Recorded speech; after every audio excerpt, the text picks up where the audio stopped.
tak mi ještě dovolte, abych vás tady všechny moc přivítala.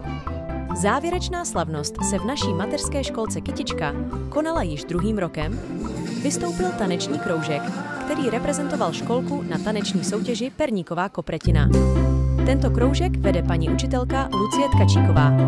Pro rodiče i děti bylo přichystané občerstvení z naší kuchyně v podobě ochutnávek, různé druhy pomazánek, čokoládová fontána, palačinky i zdravé řezy. Pro děti byla připravená stanoviště, malování kamínků, bubnování s lektorem, bubliny a fotbalisté z klubu FK Pardubice. Nově jsme tu měli fotokoutek. Děti si mohly vyrobit placky v plackovači, malování na obličej a stánek z výrobky od dětí. Rodiče se mohli občerstvit ledovou kávou v kavárně u Kytičky. Slavnost sklidila velký úspěch.